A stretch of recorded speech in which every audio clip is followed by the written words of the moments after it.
discussion on godliness and spirituality, a continuation of our discussion. Now, when Satan rebelled against God in the second heaven and he was cast out into the earth, hanging in the heaven, that is the first heaven, from there Satan was able to influence a lot of things in the world, because Satan was there when God created Adam.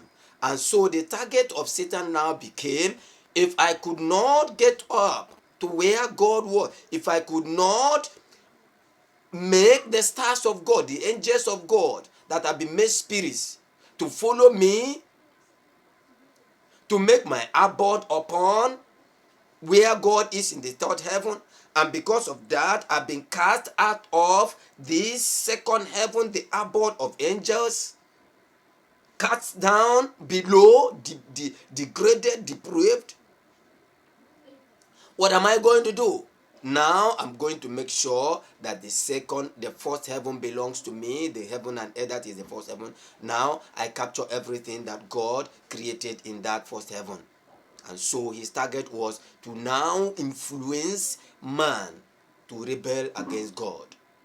Having done that, having connived with some angels, and they rebelled against God by trying to establish their throne in the second heaven, and by trying to be like God, by trying to ascend onto there to talk to God, and then see how to make disorganize some things in the second heaven.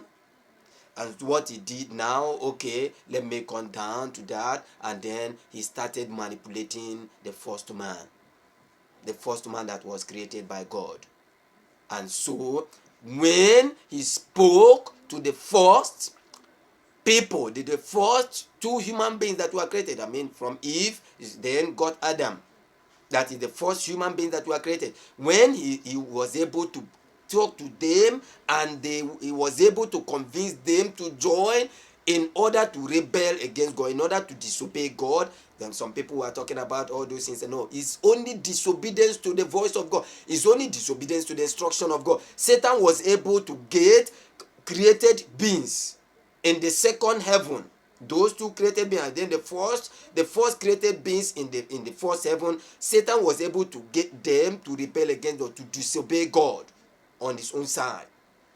And so they started following God. They started following demons and devils and rebelled against God.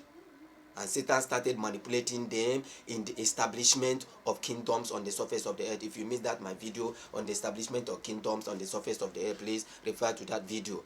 And so from there, Satan influenced them. The moment they listened to the voice of Satan, they started taking instruction from Satan. They started taking instruction from Lucifer. They started obeying the voice of Lucifer. And that was how, even when God said, okay, since you started obeying Satan, there is no point for you to stay in this my domain, in this place that I created for eternity and immortality. You have to go out until you learn to obey me, until you learn to obey my voice, until you learn to take my instruction. And that's why we have the commandment of God. If you obey the instruction of the Lord, if you obey the voice of God, if you walk according to the Spirit of God, according to the rules of God, you will come back to that estate. You will come back to that immortality and the eternity. You will come back to that. But you have lost that estate, you are likely going to now move away, and you are not going to stay in that immortality and eternity. That's why they were chased out. And when they were chased out, they now face death and hell, because that's the abode of Satan. And so now what happened was, Satan was able to convince Adam and Eve, or the first creatures, to rebel against God. And now Satan influenced them systematically to establish all the kingdoms on the surface of the earth. And in each of the kingdoms there was principality and powers. Principalities and powers. as Satan influenced them to establish kingdoms, whether from the beginning, whether everything started from the Garden of everything started when God chased them out of Garden of Eden, and then Satan now took control of them and started influencing them to establish kingdoms, to establish nations, to establish empires, and these empires were established with sacrifice, with sacrifice great sacrifice. Sometimes as human beings increase, it led to sacrifice of blood, demons, to do his demons. That's why even up till now there is still rebel among the kingdoms of darkness. What they do there is subterfuge and falsehood and deception and rebel. And that's why if you are higher in the kingdoms of darkness, if you are a higher person in the kingdoms of darkness, you could kill another person. If you're a higher demon in the kingdoms of darkness, you could oppress another demon. If you're a higher spirit in the kingdoms of darkness, you could attack another demon. You could attack another spirit. That's how they were, because they are all in total confusion.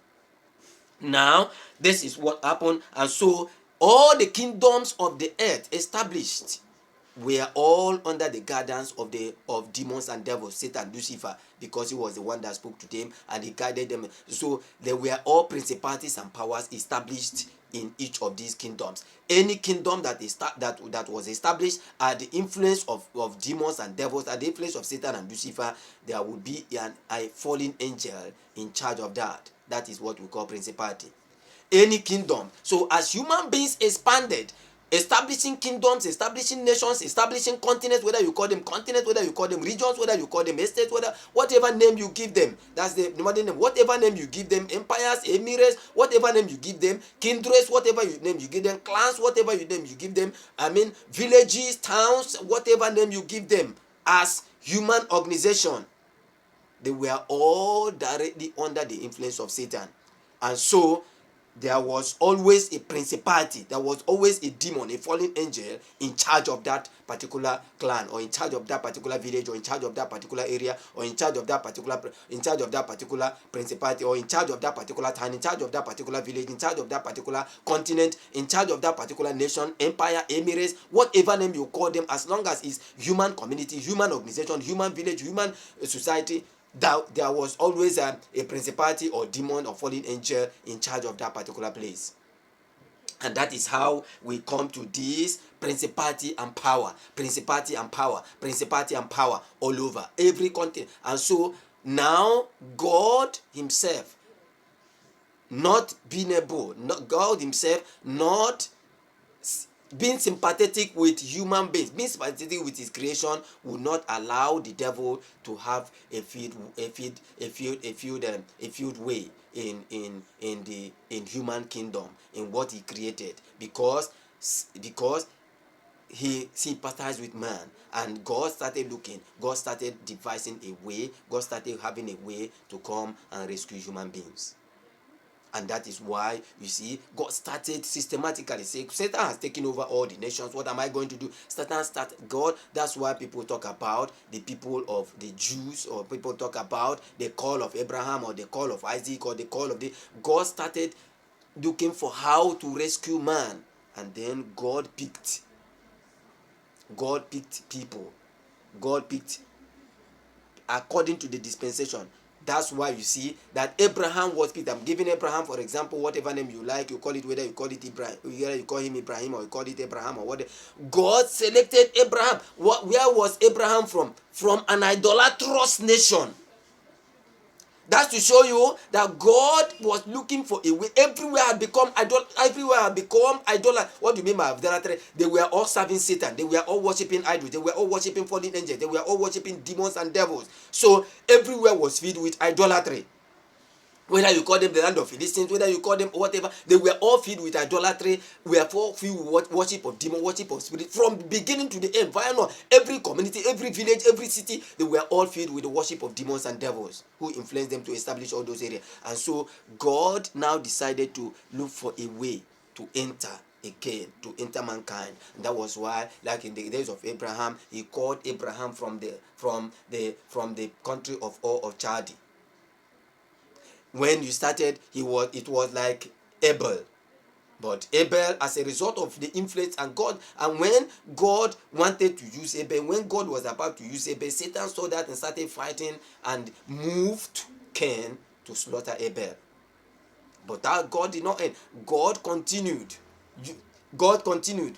Taking individual at a time, taking individual at a time, taking individual at a time, taking Abraham at a time, taking Isaac at a time. That's what people say. Oh, God was in all nations speaking. No, because all nations have been captured by Satan. All nations were all established under the influence of Satan. They were all idolatrous. God only wanted a way of entrance through a selected person, a selected individual, in order to groom that person. That's why when, for example, in the case of Abraham, he called Abraham out of a child out of an idolatrous nation and asked him to get out of his father's house so that he could show him a place. He wanted to separate Abraham, consecrate Abraham, and then try to show Abraham his own way so that he could mold Abraham step by step, and from Abraham they could grow into nations, they could grow into communities, they could grow into villages, they could grow into communities, they could grow into towns, they could grow into nations. That's how systematically they were growing a nation for God. Until people did not understand, people like the case of Saul, or the case of when they now started looking, they now started being a nation. I mean, individual growing and systematically, the chosen ones growing and systematically becoming larger and becoming bigger, becoming this thing. And God was the one who was giving them the instruction. That was why God was directly in charge of their affairs. It was God was directly in charge of their affairs until the people now started saying, we want to be like other nations. We want to have kings like other nations. Say, okay, Samuel, they have not refused me, but they have not refused you. They have not rejected you, but they have rejected me. They didn't know what I wanted to do. I wanted to build a nation for myself, and from this nation, reach to the rest of the world. That's the intention of calling people unto God. That's the intention of God calling people unto himself. Unto the present time, God wanted a nation that will be a nation for God, and through that nation get to other nations of the world, get to spread his message to other nations of the world, get to spread his instruction to other nations of the world, his word to other nations of the world. And so God will always get a nation. God will always look for a nation. Systematically individual, systematically family, systematically community, systematically clan, systematically kindred, systematically community, systematically village, systematically nation.